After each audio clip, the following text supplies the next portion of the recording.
Heading into Dover Harbour, the Border Force vessel Defender, carrying dozens of mainly young men, pulled from the first small boat of 2023. Poor weather in the Channel prevented several other small boats from making it into UK waters. As around 40 people were taken away for processing by Border Force, official sources have told us they're prepared for another year of record high arrivals. It's prompted Tony Smith, the former Director General of Border Force, to call for a far tougher approach to dealing with the crisis.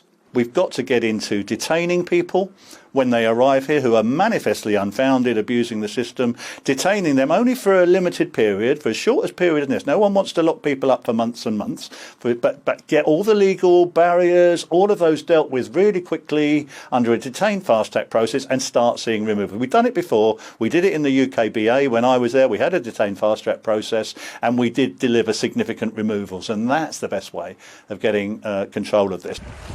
The most obvious candidates for fast-track removal are the 13,000 Albanians who arrived on small boats last year.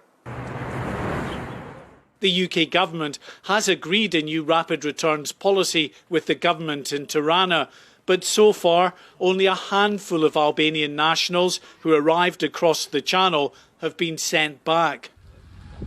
Another key agreement in the government's plans to tackle the small boats crisis is the Rwanda deal.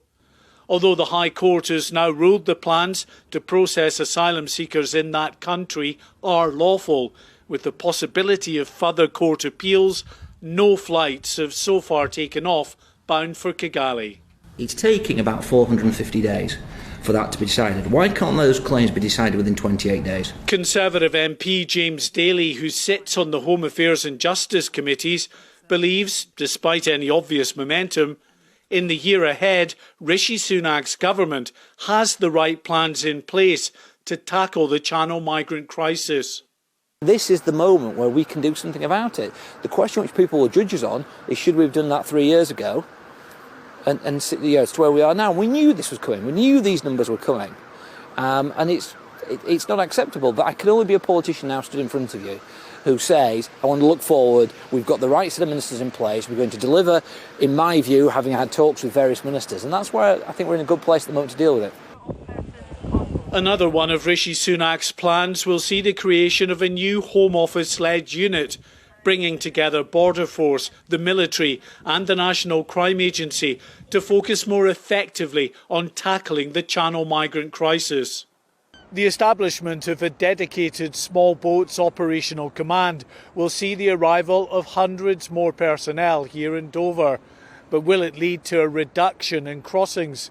Well, critics suggest all it'll really do is ensure that small boats are intercepted and migrants are processed more efficiently.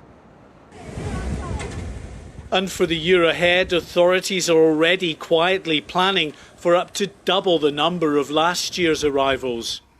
For Rishi Sunak's government, it's never been more important that the various pieces of his plan to tackle this problem come together. A record number of crossings this year would be politically catastrophic. Mark White, GB News on the Kent coast.